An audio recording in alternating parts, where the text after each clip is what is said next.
All right, we All right, we're are good. ready to go. We are back with another episode. Special guest today, California attorney. Lord have mercy, just passed the California bar, got sworn in. What was it?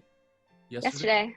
My goodness, perfect timing. Look, we break the news to you right away at the Bar Stories Project. Lauren A. Sanchez, graduate of Northern Arizona University. Don't hold it against her. No, I'm kidding. I'll cut that part out. Don't worry. And with your law, Can you believe it? You can let him know. Just passed the California bar. Has a great bar story for everybody, and a lot of great tips out there for all the students that are interested in taking the California bar. And are they doing it remote from Yes. So from what I've heard, the next one is still going to be remote, but they did add more MBEs to it. So yeah, that'll be interesting. Same with us. So yeah, this is going to be great for a lot of our target audience. Lauren, welcome to the show. Thank you for having me. So full disclosure, so there's no conflict of interest. We were classmates in law school, our first year. So we were the last entering first year class of Whittier Law School. And you graduated. Unfortunately. Yeah, so that's a whole nother episode, but brings back a lot of great memories of 1L year of us freaking trying to figure out what's going on, contracts and property, and then taking some time once in a while, go to Disneyland and Huntington Beach. Hooters. Hooters. Oh, I was gonna leave that part out, but that's okay. So Lauren, congratulations, first of all, passing. Thank you. I would say, without question, the hardest bar in America. So that's quite a feat. How many times did you take the California bar? 3. So I took July 19, February 20, and then October 20. Wow. So we're like, 3 is my new favorite number because I just passed on my 3rd try also. So imagine you're a graduate and you haven't taken the bar yet, and you kind of want to know, like, what would that feel like to not pass it? I mean, you can imagine what it would feel like to say, yeah, I passed, but yeah, well, no one wants to talk about those times that no one wants to say I took it 3 times, I took it 4 times, until you're the one until you didn't pass, and then everyone comes out of the woodwork, oh hey, no, it took me like 3 times. Yeah. So like, it's not a big deal, it took everyone a bunch of times. Totally. And so that was part of the vision of the project, is that we didn't hear these stories enough, and we wanted to make sure that the students that are going through this, or that will go through it, that they're not alone. And a lot of good feedback, a lot of people saying it's very helpful. So tell us about when you took the July 2019 bar. The atmosphere in California is a little bit different than here. I mean, taking it in Phoenix it's pretty big, but when I've talked to a lot of your fellow Californians, I realized like the larger scale of it all. So if you could just walk us through what it was like when you took your first bar exam. So the first one I took out in Ontario, which is one of the biggest testing sites for California. I want to say they said there was about 3,000 people just in our facility, and they broke them into about 2 rooms. So you walk in and there's just this sea of people. You like feel the anxiety through the walls. People are freaking out. People were throwing up in the bathrooms. Like, there was only like 4 bathrooms set up, but people were throwing up in the bathrooms, stressing out. Like, you sit down in your seat and you're just like, there's so many people here. They're not even actual tables because there's so many people. There's just kind of like plywood that they sanded down, and we're like, cool, hope you can test on this. Like, goodness, good luck bubbling your MBEs on this. But it was just, I almost want to say like you're in awe of the amount of people, but at the same time, you're just like, I'm so stressed out and I have so much anxiety myself that you can't even take in the gravity of the situation, that you're like sitting for the bar. Yeah, that's crazy. Can you talk about what you did to prepare the first time? So the first time I took Barbary, I used Adaptibar, I used bar essays. Like, I thought that I was doing absolutely everything. I had finished Barbary like 2 weeks ahead of time and sat and just did essays. I was doing like 200-300, I was doing like probably like a 12-13 hour day. And I mean, obviously I think that's what hindered me, is because I was so like, I'm doing everything, but I was doing it more to let me get it all done. Look at all the stuff I'm doing not let me sit here and understand what I'm doing, why I'm doing this, and breaking down things. And I think that's what a lot of people fall into is totally. Look at how much I'm doing, not the, oh, but I'm really understanding this. I'm getting I'm getting what I need to out of it. It's, I popped out 50 essays today. Look at all the essays I've written. Yeah, I made that mistake, and several others. I was just trying to get my program finished because, you know, how they sell the programs is like, if you do 90%, you're going to pass. And I was like, okay, let me just you do it. You're tasks. good. You're golden. But I honestly didn't have the fundamental understanding that I should have had. And another point that you made that I think we need to hammer through for our Arizona or other states trying to take California is that you have to do, I would say, like more than a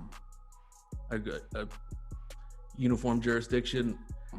Every California bar taker I've talked to has talked about how they had to do so much more. Like they had to get baressays.com, they had to get Adaptibar and all these other supplements because it's just necessary because that bar is so, you know, comprehensive. It's insane. Yeah. Yeah, and I mean, I've heard from like the UBE states that it's more of like the essay is more of like a run through because you guys have like a shorter time period, and this one's like, no, you have the whole hour, and if you're not using the whole hour, you're missing something. Yeah. So, how long did you wait for your results? Because that's like probably worse than taking the exam, like the waiting. So the first one, I think it's about 3.5 months. We took it in end of August, got them November 15th. So, all right. So, yeah, 3 months. This is the part where, I mean, I remember vividly like finding out my bar results the first time that I failed.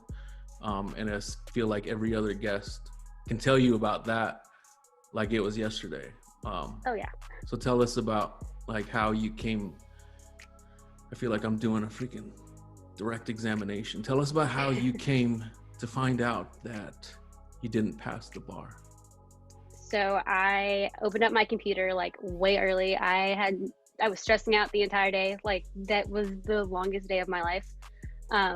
I would look at my watch and be like, oh my God, it's only 2 o'clock. How is it only 2 o'clock? Oh my God, now it's only 3 o'clock. How is it only 3 o'clock?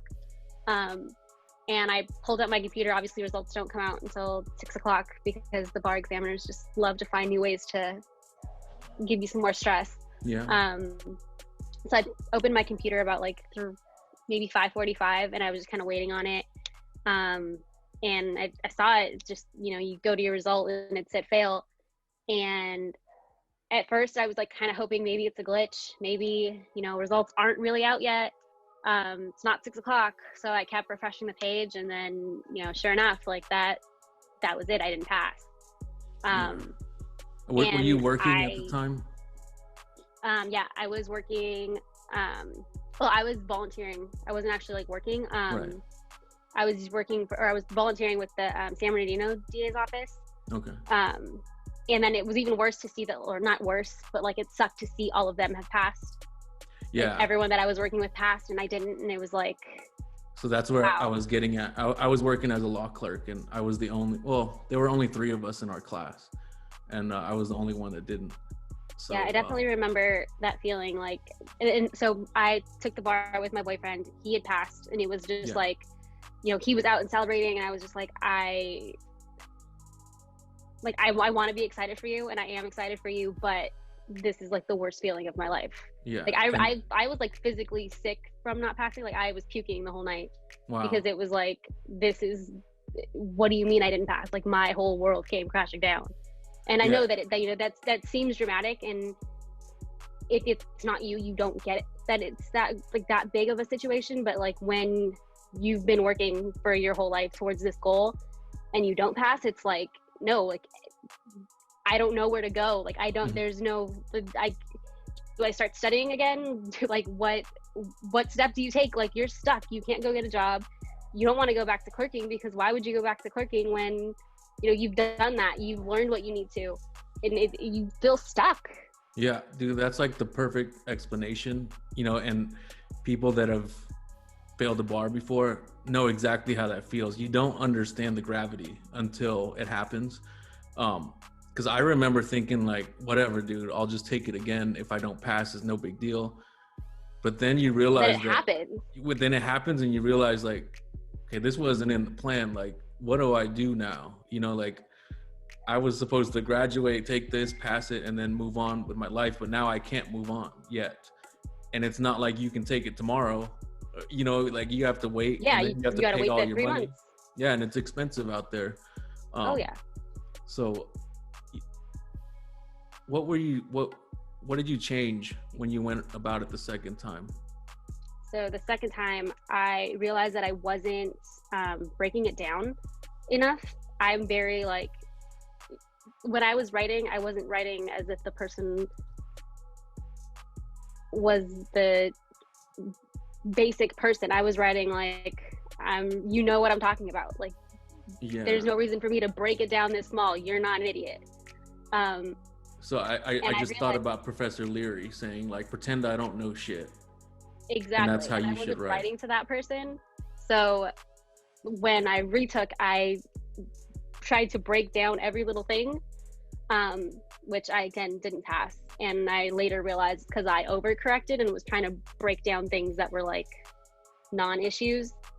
So it's kind of tough finding that balance. Yeah. How did your second score compare to your first? So I had gone up. I ended up getting double graded the second time. I actually looked at it, and if my essays weren't regraded, I was 5 points away from passing, like raw points, which hurt even more because it was that like I was this close.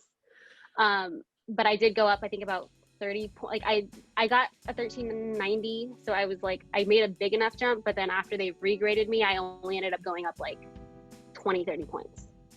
And so 1390 is now the passing score, correct? 1390 is now the passing score, which was even more of a dagger. Like I should have passed. I'll just share how I felt after the second time I failed. I was actually in my judge's chambers filling out an application to be a police officer. That's how much it fucked me up. I was ready to quit because, you know, everything else in my life, if I worked hard enough, I'd get it. This was the only thing. And, you know, done many combat deployments to the Middle East and went to law school, and I was a long shot to even go to law school and then, you know, graduate and everything. So I was like, maybe it's just not in me, dude. And I was like, being a cop sounds cool. And yeah, I was looking at what can you do with a JD? Like I was so like, you know, I finished high school, went straight to undergrad, finished undergrad, went straight to law school. Like everything had gone according to plan for me. So this was the first thing that I was like, what do you mean it's not working? Like this, like there's a timeline that I'm trying to meet, and this is not cooperating with it. So did you ever think to like not do it again and go a different route? I had already kind of planned like this third time was gonna be it. Okay. Like, I hear that a lot actually. Yeah. Yeah, like after taking it the second time, my mom and I kind of had to talk about it, and she was like, so what's like, when's it? Like what's your like end point? And it kind of come down to like 3 and I'm done. Like if I don't hit it by 3, like I need to find something else. Yeah, you can't just like keep the cycle going. For sure. I mean, it's a lot of money. Like, I mean, money I and like sat time. and looked down at it one day, and I was like, I'm like 10 grand in at this point, and that's not even counting like school loans. Like, that's just the bar is like 10,000. Yeah. Did you change up anything with like getting a new bar prep company or studying differently? Yeah. So the third time I ended up going through Bar Exam Tutors. Bar Exam Toolbox. They have like their own tutoring company. Oh, I did that too. Yeah, so I went through them. I felt like it was a lot more personalized. I liked that aspect of it. Yeah, I didn't do the tutoring. I just did their writing. Their bar prep. Oh, okay. Yeah, so I went through their tutoring. So like, you know, another $4,000. And I felt like it helped, but it was like, I've already done this. So you're trying to like, it was kind of a fine line between, is this really helping? And I've already done this. I know the material. You don't need to explain this again. Yeah, you're totally hitting on how I felt about the third time, because, you know, when I talk to students, they think there's like this magic blueprint that I'm like, oh, I did this, and then this is the outcome. I was like, no, because I have to factor in that I had a year's worth of knowledge base because I had studied for this test 3 times. So that helped because I didn't study harder. I think if anything, I just did more practice-based approach. I didn't do a commercial company at all the 3rd time. Practice MBEs and essays through Bar Exam Toolbox, and Adaptibar was like the lifesaver Clutch. of all. Yeah. And then when they did the remote exam, like it was just like Adaptibar, you know? Yeah. I think what the issue is people keep looking for oh, well, they passed and they did this, and they passed and they did that. And it's like, no, it's so, like, you need to find your way to study. And yeah, some people get that in law school, but some people don't. Some people, you know, even if you did understand your way of studying in law school, the way that studying for the bar is a completely different beast, because it's so much going on at one. There's even things that, like, you could have gotten a 4.0 in contracts, and then you come into bar prep and it's like, oh, but you didn't need half of that stuff. Yeah. In fact, you need to learn all of this stuff. So it's a completely different, like, you can't even gauge, like, oh, I did decent in law school, or oh, I studied this way and it worked for me in law school, because the bar is so much different. It's such a different beast that there's no way of even knowing how your studying is going to work unless you pass. So we talked about, like, how you felt after the first time, and then you had to go through it again the second time. Was it like the same feeling when you looked at the list?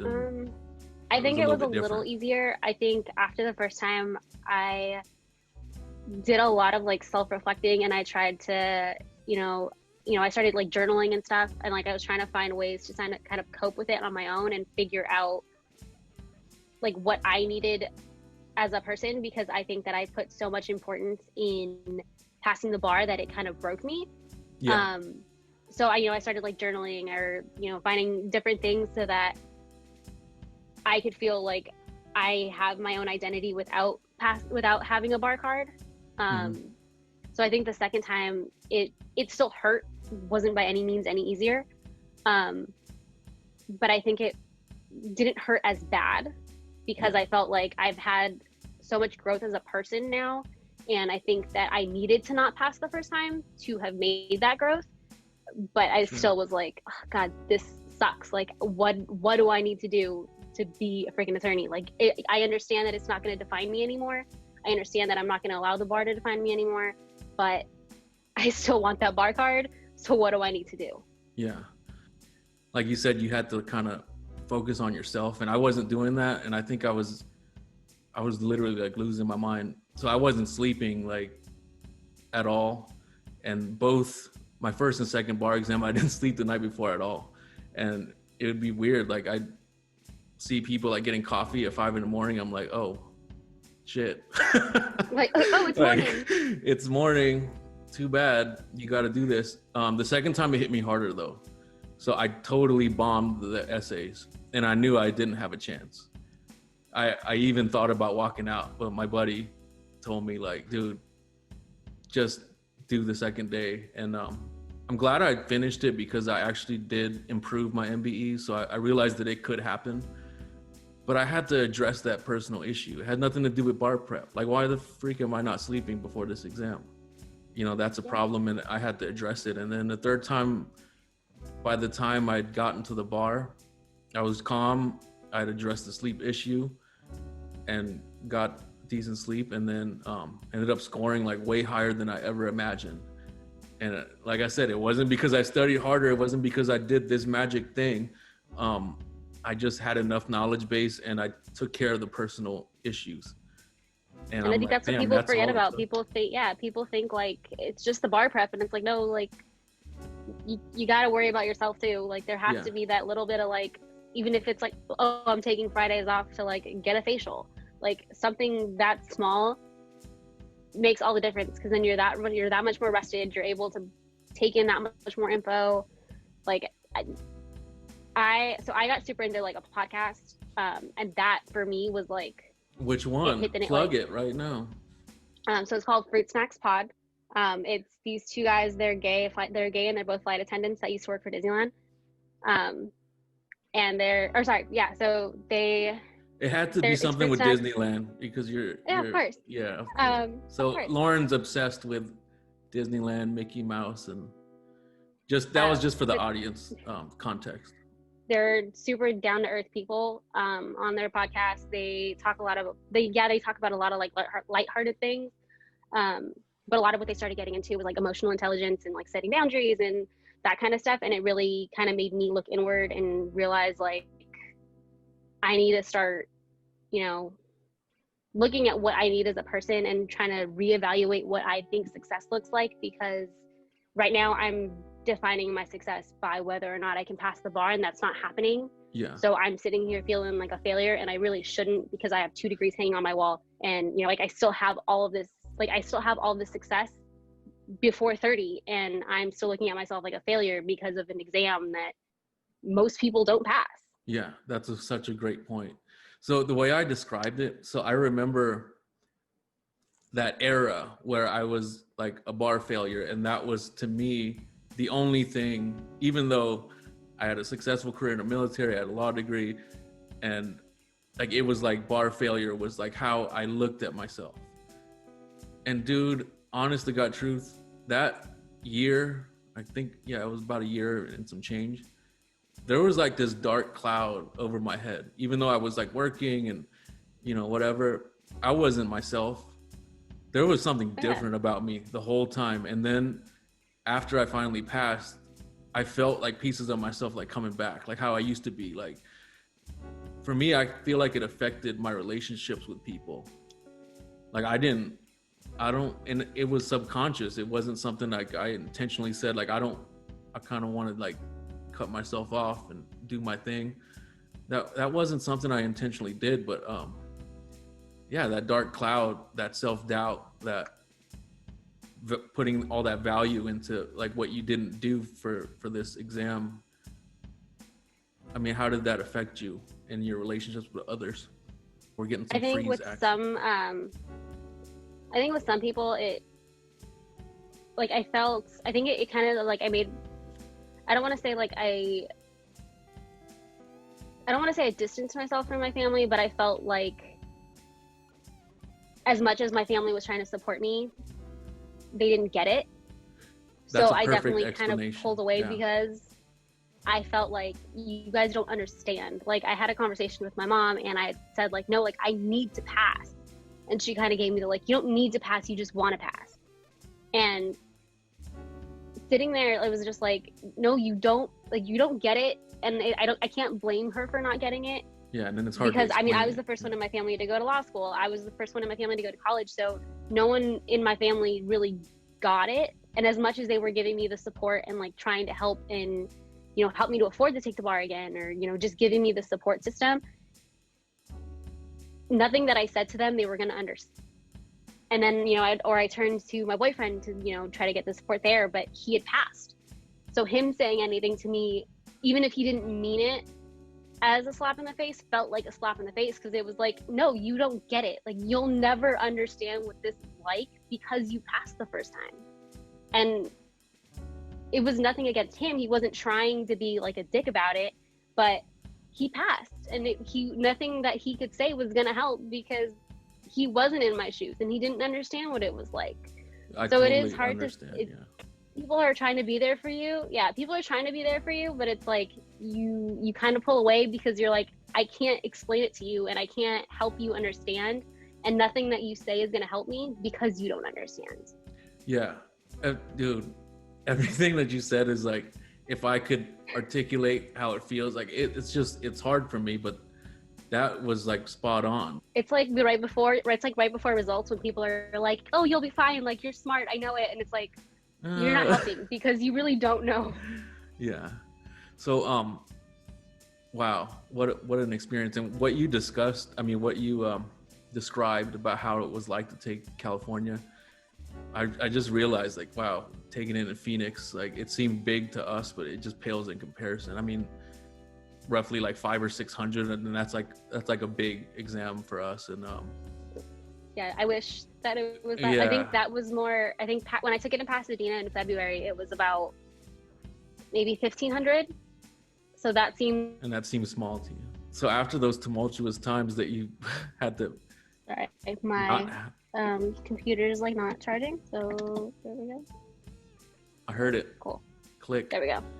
So after, experiencing twice of not seeing your name on the list, and then that third time, like, tell us about what that was like, because I remember being so happy that when you posted that you passed, and it's great because we think back, we were first day going to Civ Pro, and that's how we met. And then to know that, like, this journey, it took us the same amount of attempts and everything, I can't even describe how proud and happy I am for you. So tell us about what that was like, because after experiencing failure twice, it was surreal to me. Like, what is that? Because our list is a little different. This might be good for context. The Arizona list is just like a PDF file, and so you just scroll down the file, look for your name, and you guys actually have to punch in a number or something. Yeah, so like, I remember, seeing my name, and like, it was so foreign because I'm used to not seeing it, and I'm like, what the fuck is that?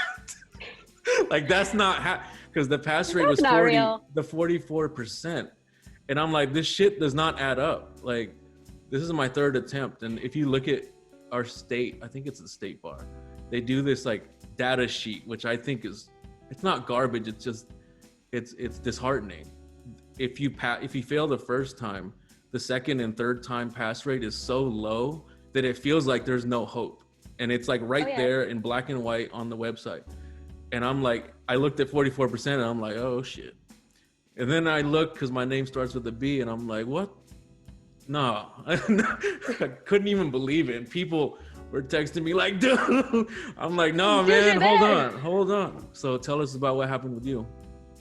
So I tried literally everything this time to not look at my computer until the last possible second, because I was like, I'm not going to let myself stress out. I like sat here, read a book, was like playing on my phone, trying to relax. Stay calm. Until like 5:59, and I was like, okay, I opened my computer and I logged in, and so every single time I've like kicked my mom out of my room and was like, this is like a bubble, because if I don't pass, you need to be the hell away from here. Mm-hmm.